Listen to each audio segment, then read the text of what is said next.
you know this station by now, we're back in Blono and on one of the first really nice weekends in spring too. Especially Friday is supposed to be gorgeous, so I'm gonna try and see what I can see again. Unfortunately, my catch from last time, ILB-G4, has been reportedly running via the UP Geneva sub and working Global 3 in lieu of ILB-G3, which is currently annulled. That leaves us with only a couple options. ZG4MQ is a daily to Mesquite, Texas, although it too was reportedly rerouted through Rochelle on the Geneva the previous week for some reason. ZMQG4 is the return trip, but I think it comes through in the evening around when 305 comes through. Finally, we have an IG4SI to Santa Teresa, New Mexico, which is a daily, and I think there's an ISIG4, but I'm not sure. IG4LB has been merged into the Santa Teresa trains, same as ZG4HO and ZHOG4, which have been reportedly combined into the Mesquite Z. But either way, we'll see what we can see, and there's always Amtrak. Because it's Friday, there's also the Bloomington local LSF54A that comes north, but it usually leaves very early, and my better chance will probably be when it's on its way back. I get to the normal station about 9:30, right as 302 is sitting in the station. 302 clear, 123 staying in the siding. Clear. Southbound 301, which normally meets 302 here, is a little late, and so UP runs 302 to the end of the siding to let 301 into normal. I set up on the far side of the platform, actually on the sidewalk, so I'm out of the way. However, the clouds above start spitting at me, so I relocate under the cover of the platform. 301 approach diverging 123. 10 o'clock, 301 rolls in, and the engineer gives us a little horn show.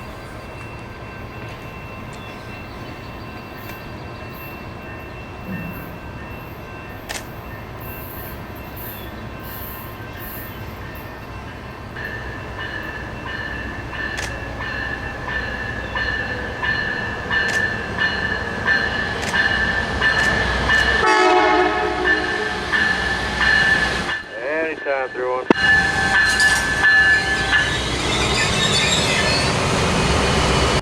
Give him one last call here, Willie, for Bloomington. Right. I don't see any runners, Willie. I'm on it. I'm all 301. Then we got a divergent clear. Where's clear?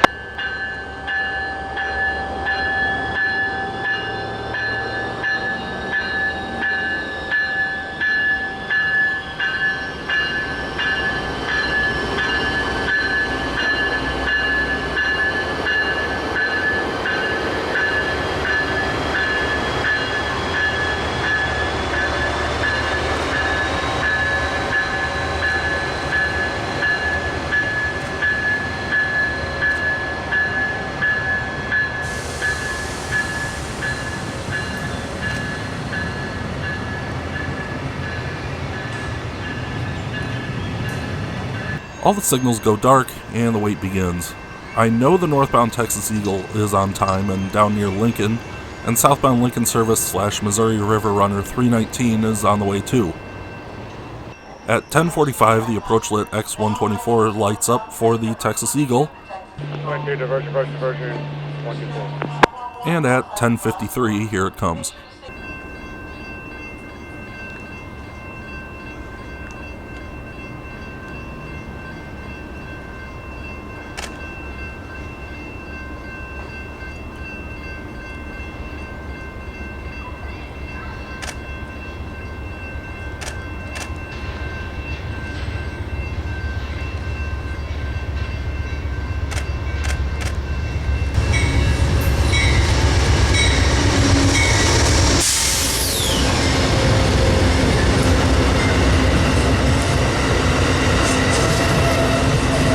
Anytime.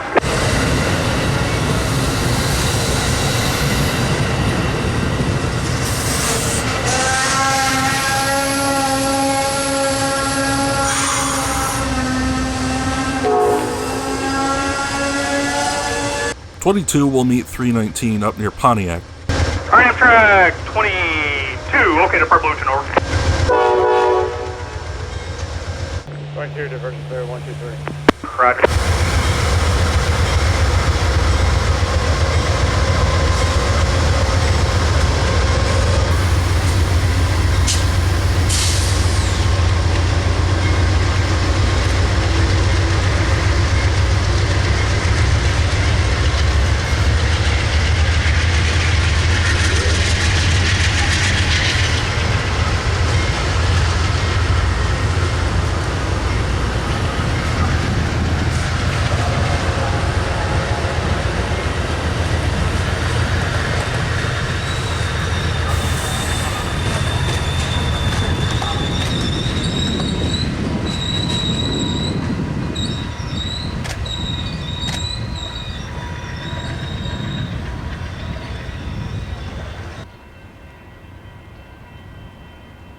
Meanwhile, 319's route gets set through the siding between X123 and X124, then up to BN target, which is why 124 is a diverging approach. These signals are approach lit, but in my experience, if a route is set through the signal, it'll be lit in the direction of travel. Keep that in mind as it'll come up again. Once the train actually gets closer and the route through BN target is set, then X124 changes to a diverging clear. 319, diverge, 123. At 11:54, 319 pulls in and overshoots their spot just a bit.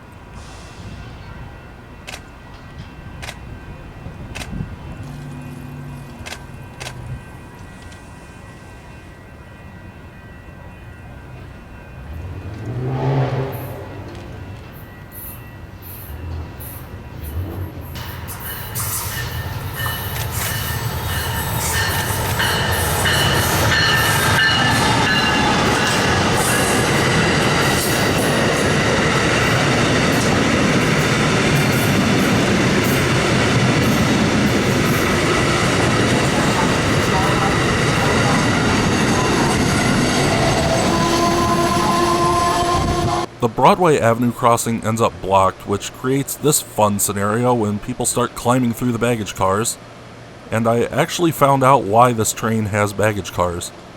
However, we'll not get into that right now. But do I really need to say why this is a bad idea?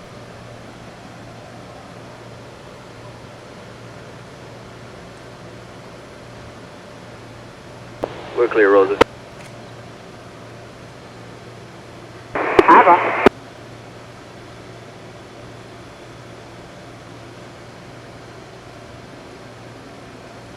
You say highball? Yeah, highball.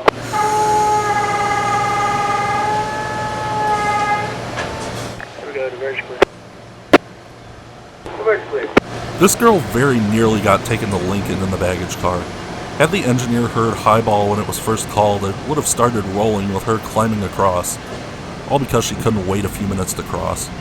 Anyway, 319 and the northbound 318 carry baggage cars because Union Pacific puts axle requirements on Amtrak in Missouri.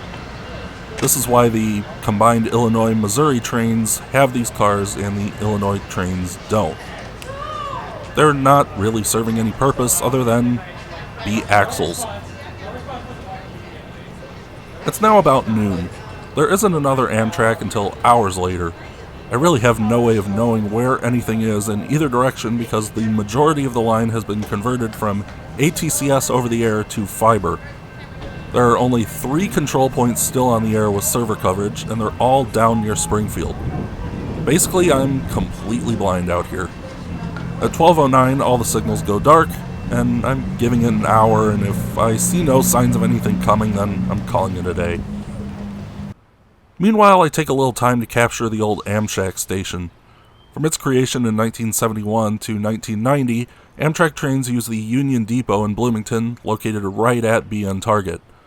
In 1990, this Amshack replaced the classic Union Depot, which unfortunately was a victim of arson in 1997, and is today only noted by the nearby Alton Depot Park. The normal location also put the station immediately adjacent to Illinois State University. In 2010, construction began on a new multimodal station that would not only serve Amtrak, but local and regional buses, as well as be the new City Hall, and it opened in 2012. The Amshack remains only for storage, with signs in the windows still redirecting passengers to the other side of the tracks. Because of frequent service, location next to a state college, and connections to Chicago, Springfield, and St. Louis, Bloomington Normal is the 4th busiest Amtrak station in the Midwest, behind only Chicago, Milwaukee, and St. Louis. At 12:23, X124 comes to life, an approach on the main. X123 is still dark to the north, but stupid me thinks it must be pretty close, so I head over to my filming spot. Like always, I try to keep at least one track between me and the train. I then remember that these signals will light even if something isn't close, but I don't want to risk going back to check X123 and getting caught on the other side. It's a long walk. Finally, about 1:05, I decide to make the walk, and literally after sitting down for about 6 seconds, X123 turns on and X124 improves to a clear. I rush back over. At least I got my steps in. About 10 minutes later, we've got Gates. It's IG4SI, and it's a monster today.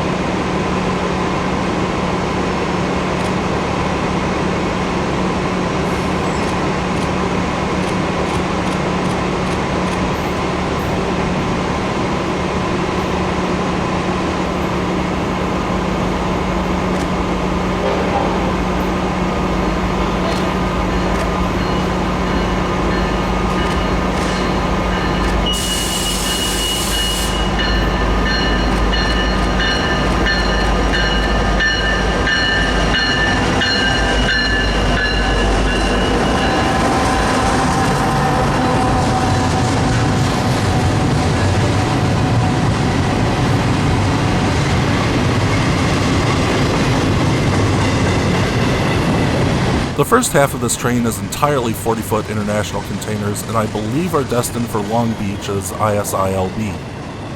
This traffic would have been carried on IG4LB or KG4LB.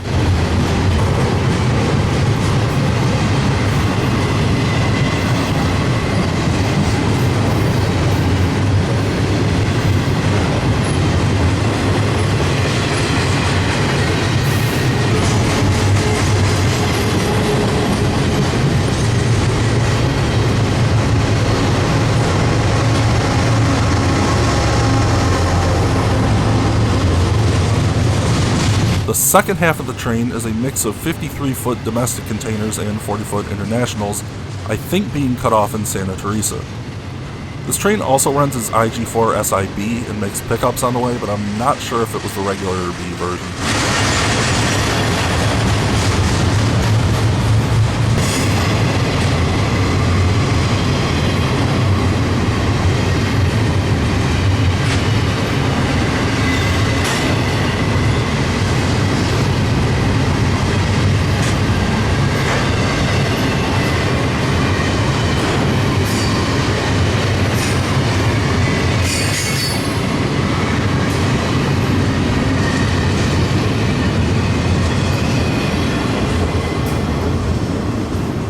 As IG4SI rolls south, I pack up and head out. It's lunchtime, and since the sun came out, it has gotten very warm, so it's air conditioning time. However, I was not quite done for the weekend yet. Every once in a while, if 305 is on time, it'll get here the same time as a northbound stack train. When I got here Thursday night, 305 actually had to wait in the station for it. So, on Saturday night, I head back to catch 305 and see if anything else is around. It's a gorgeous night, although storms to the west bring significantly colder air and snow for Sunday. And of course, 305 is running a handful of minutes late, which means I'll have even less light to work with. Unfortunately, X124 is a diverging clear on the siding, which means it's highly unlikely I'll get a northbound freight. But either way, here's 305 picking up its diverging approach diverging at X123. Track 305, diverging approach diverging X123. And rolling in.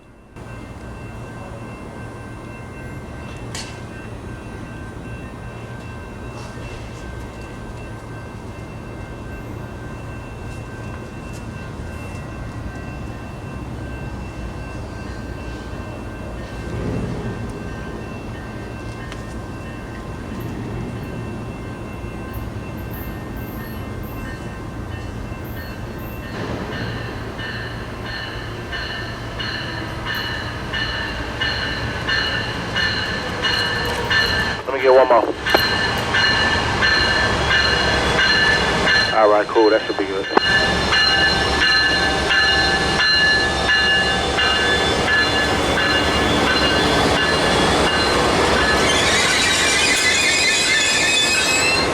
.305, okay to depart. 305, here we go on the diversion clear. Roger, diversion clear.